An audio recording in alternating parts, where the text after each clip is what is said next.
जो पुलवामा में जो स्मारक बना है 14 फरवरी 2020 को, जो पहली पुलवामा की एनिवर्सरी थी, उस दिन मैंने 61,000 किलोमीटर की यात्रा, 40 उन वीर सीआरपीएफ के घर की आंगन की मिट्टी, वहाँ पर कलश मैंने श्री जुल्फ़िकार हसन आईपीएस जो स्पेशल डायरेक्टर जनरल सीआरपीएफ के थे, उनको वो वहाँ पर मैंने हैंड ओवर की और उस मिट्टी से वहाँ पे स्मारक बड़ा गर्व के साथ ये बोलना चाहता हूँ कि फील्ड मार्शल करियप्पा सर, उनके जो बेटे हैं air vice marshal Cariappa sir, उन्होंने मिट्टी मुझे कुर्ग से दी। जनरल थिमैया सर, उनके परिवार, फील्ड मार्शल मानेकशॉ सर जो कुन्नूर में उनका वहाँ पर मेमोरियल है, मैंने वहाँ से मिट्टी ली है। बड़ा गर्व के साथ ये बोलना चाहता हूँ कि जो 1947 में परमवीर चक्र कैप्टन मनोज पांडे जी, उनके घर के आंगन की मिट्टी मैंने लखनऊ से ली। महावीर चक्र कैप्टन कैंगरू से जो कोहिमा से बिलॉन्ग करते थे, उनके आंगन की मिट्टी ली है कि जब मैं 2019 में 9 पैरा के कैप्टन शौर्य चक्र तुषार महाजन उनके घर पे उधमपुर गया था। उसके बाद में मैं मेंढर, पुंछ में मैं ब्रेव ये बोलना चाहता हूँ कि राइफलमैन औरंगजेब उनके घर पर गया, तो ये काफी सारे जो डॉक्यूमेंट्स आप अगर देखेंगे तो ये प्रमाण है कि मैंने उन हर वीर परिवार के आंगन की मिट्टी, बोल तो सीआरपीएफ हो, भले वो आर्मी हो या अलग अलग, ये आप देख सकते हो कि इस प्रकार उन्होंने मुझे सम्मानित किया है। 14 फरवरी सन 2019 को पुलवामा में एक बड़ा आतंकी हमला हुआ था जिसमें 40 से अधिक जवान शहीद हुए थे। अब फिर से 14 फरवरी आने वाला है, यानी कि कल है, और ऐसे में शहीदों के लिए हम क्या करते हैं, हमने क्या किया है, ये बहुत बड़ा सवाल रहता है। मेरे साथ एक शख्स मौजूद है, उमेश गोपीनाथ यादव, जिन्होंने वाकई में एक मिसाल कायम की है कि जो हमारे शहीद हैं उन्हें कैसे याद किया जाए, कैसे उनके स्मारक बनाए जाए और कैसे उनके घरों तक पहुंचा जाए। बड़ी ही दिलचस्प इनकी कहानी है और जज्बा जो है वो वाकई में काबिले तारीफ है। आइए इनसे बात करते हैं। सर, आपका बहुत बहुत स्वागत है। उमेश जी, सबसे पहले यही जानना चाहूंगा, क्या इंस्पिरेशन आपको मिली जो आपने एक नेक काम शुरू किया है शहीदों के घरों तक पहुंचने का पूरे भारतवर्ष में, और किस प्रकार से आपने इस काम को आगे बढ़ाया? सबसे पहले बड़ा गर्व लगता है कि आज जम्मू इस पावन धरती पे मेरा आगमन हुआ है और सभी जो लिसनर्स है उनको यही बोलना चाहता हूँ कि हम रहे ना रहे, ये देश, ये भारत, ये हिंदुस्तान हमेशा रहना चाहिए। मेरा नाम उमेश गोपीनाथ यादव है, मैं औरंगाबाद महाराष्ट्र से बिलोंग करता हूँ और 2004 से मैं बंगलोर कर्नाटक में हूँ। एक आम नागरिक जब वो भारतीय जिम्मेदार नागरिक बन जाए, देश के प्रति, शहीदों के प्रति, हमारे वीरों के प्रति और फोर्सेस के प्रति क्या कर सकता है, ये उसके सामने आपके सामने एक जीवंत उदाहरण है। 14 फरवरी 2019, जैसे आपने बोला, पुलवामा का ये जो आईडी अटैक हुआ था, तब हम जयपुर एयरपोर्ट पे थे एक म्यूजिक बैंड खत्म करके, और मुझे ये लगा कि ये फ़ोन कॉल अगर मुझे आया और ये मेरे पिताजी, भाई, दोस्त या मेरे घर का कोई परिवार होता, तब मैं उनके लिए क्या करता? तो मुझे ये लगा कि कब तक हम rest in peace, we stand with the Indian armed forces Facebook, TikTok, Twitter पे करेंगे। मुझे लगा एक नमन उन सभी वीर परिवार के लिए ये रहेगा कि मैं उनके घर पे जाऊँगा, उनकी आंगन की मिट्टी लूँगा और उस मिट्टी से एक स्मारक बनाया जाएगा। ये निस्वार्थ सेवा थी और अब तक मैं चल रहा हूँ।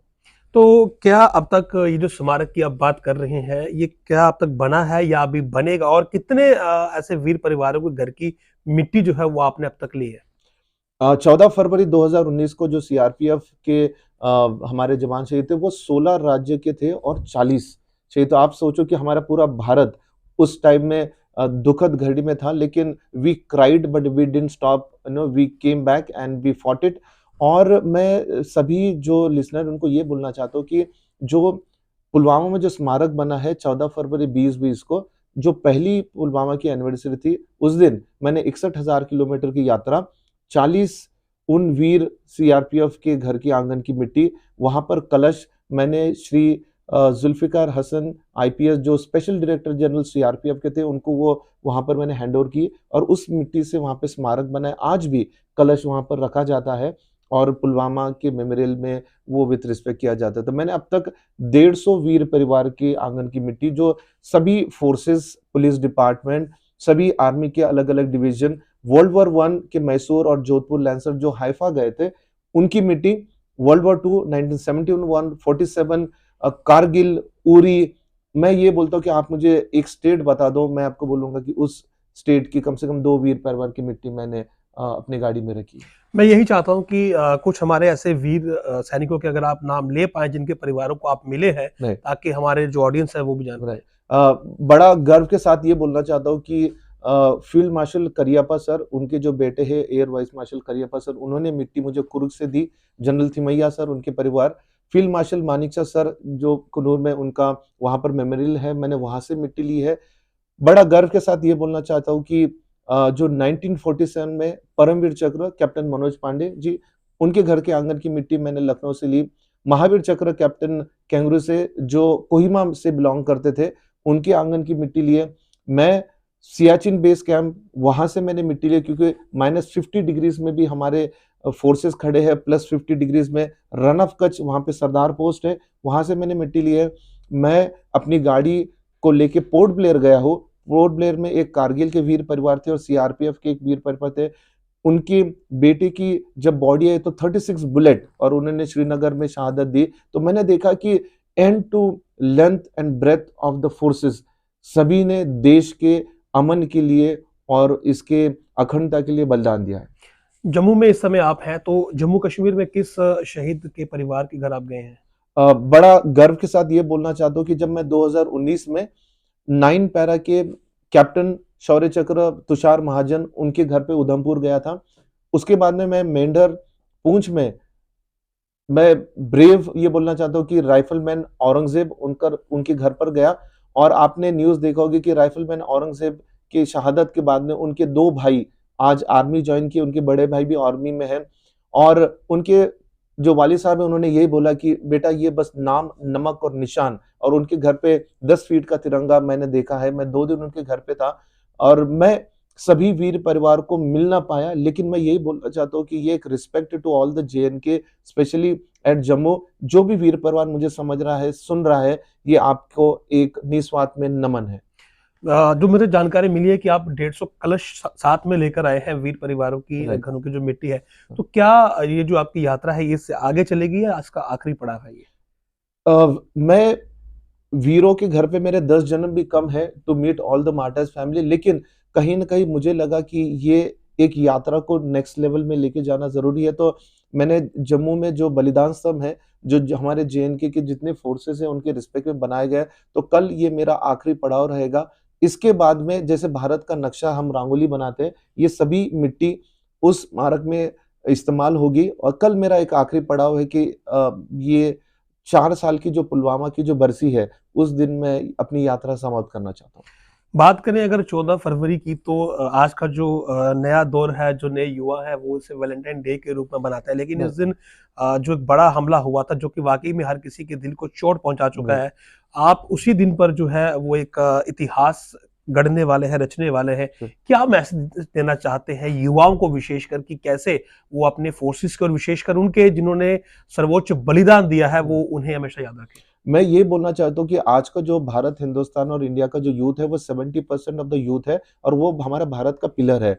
और मैं किसी को नेगेटिव कमेंट नहीं देना चाहता हूँ, लेकिन कब तक हम फेसबुक, टिकटॉक, ट्विटर पे rest in peace, we stand in the Indian arm forces या पुलिस डिपार्टमेंट, मुझे ये लगा कि कहीं न कहीं when the men in uniform are alive, कम से कम एक सैल्यूट, एक जय हिंद, एक थैंक यू उनके लिए। और मैं यही बोलना चाहता हूँ कि आज भी हमारे भारत देश में अतिथि देवो भव है। आज भी हमारे देश में यूनिटी इन डाइवर्सिटी है। आज भी हमारे देश में यही संस्कृति है कि सारे जहाँ से अच्छा हिंदुस्तान हमारा।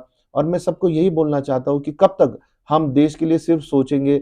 The time has come to do something back to the nation. और ये बोलते हैं कि ask not what the country has given for you, ask what you have given back to the nation. तो मैं सभी को यही बोलना चाहता हूँ कि can we try to become a thankless society towards a thankful society. और हर काम देश के नाम होता है। और सभी से यही विनती है कि फोर्सेस के लिए कम से कम 15 अगस्त, 26 जनवरी और कारगिल विजय दिवस या पुलवामा जैसे घटना छोड़ के 362 दिन आपने कभी सोचा है कि वो वीर परिवार, वो फोर्सेस हमारे लिए क्या कुछ कर रहे हैं? मुझे मैं ये जानना चाह रहा हूँ कि मेरा आखिरी सवाल है कि जिस जर्नी पर आप निकले, 1,30,000 किलोमीटर की आपकी राइट, जर्नी रही, राइट, तो लोगों का कैसा रिस्पॉन्स आपको मिला, कैसा प्यार आपको मिला, कितना राइट, सपोर्ट मिला जो आप इस जर्नी राइट। को आज पूरा कर पाए? जब मैं 15 फरवरी 2019 को ये बात मैंने छेड़ी कि मुझे इंडिया टूर करना है, तो मेरे दोस्त बोले कि ये पागल हो गया। मेरे वाइफ को उन्होंने बोला कि इसको मेंटल हॉस्पिटल में एडमिट करो। बहुत सारे लोग बोले कि आपको एनजीओ लगेगा, फाउंडेशन लगेगा, आपको बहुत सारा पैसा लगेगा, लेकिन 2000 रुपए लेके ये सच्चाई है। मैं 9 अप्रैल 2019 को बैंगलोर से निकला और आज आपके सामने ये सिद्ध करने के लिए बैठा हूं कि आज भी हम फोर्सेस के प्रति ये प्यार करते हैं। किसी ने चाय पिलाई, किसी ने गाड़ी रिपेयर की, किसी ने डीजल भरवाया, किसी ने खाना खिलाया। उन्होंने ये बोला कि सर हम सभी वीर परिवार या फोर्सेस के पास नहीं जा सकते, लेकिन हमारा जो योगदान है वो राष्ट्रभक्ति और राष्ट्र निर्माण के लिए है। तो मेरा कोई स्पॉन्सर नहीं था। मेरी पर्सनल Hyundai Accent 2004 एक गाड़ी है, उसके पीछे मारुति 800 ट्रॉली है। उस ट्रॉली में 150 वीर परिवार की मिट्टी है और मैं ये बोलना चाहता हूँ कि हम रहे ना रहे, ये देश, ये भारत, ये हिंदुस्तान हमेशा रहना चाहिए। मैं आखिर में चाह रहा हूँ कि आप एक बार ये उठाकर मुझे दिखा दें हमारी ऑडियंस को कि आपको ये जो इसमें आपने कुछ डॉक्यूमेंट्स रखे हैं बड़े इंपॉर्टेंट, ये क्या है, इनके बारे में थोड़ा ब्रीफ बताएं। ये बस ये है कि मैं जब निकला था तो मैं काफी इमोशनल था। तो ये काफी सारे जो डॉक्यूमेंट्स आप अगर देखेंगे तो ये प्रमाण है कि मैंने उन हर वीर परिवार के आंगन की मिट्टी, बोल तो सीआरपीएफ हो, भले वो आर्मी हो या अलग अलग, ये आप देख सकते हो कि इस प्रकार उन्होंने मुझे सम्मानित किया है हर एक फोर्सेस ने। और मैं यही बोलना चाहता हूँ कि जो फोर्सेस का रिस्पेक्ट है, ये सब प्रमाण है कि ये जो यात्रा है वो 1,30,000 किलोमीटर की, 150 प्लस वीर परिवार की, और सत्य को प्रमाण लगता तो ये प्रमाण है जी। तो उम्मीद है कि ये यात्रा वाकई में अपने आप में अद्भुत है और कल ये समाप्त हो जाएगी। उसके बाद जो मिट्टी है कम से कम 150 शहीदों के घरों की, उससे शहीदों के लिए स्मारक बनाया जाएगा। हमारे वीर जवानों के लिए सदैव हमारे दिलों में मान सम्मान और श्रद्धा होनी चाहिए, क्योंकि इन्हीं वीरों के सर्वोच्च बलिदान की वजह से आज हम अपने देश में महफूज हैं, हमारी सरहदें महफूज हैं। तो कल पुलवामा हमले की बरसी है और उम्मीद करेंगे कि कल हर एक देशवासी जो है वो शहीदों को श्रद्धांजलि अर्पित करेगा। आप देखते रहिए जम्मू लिंक्स न्यूज। नमस्कार।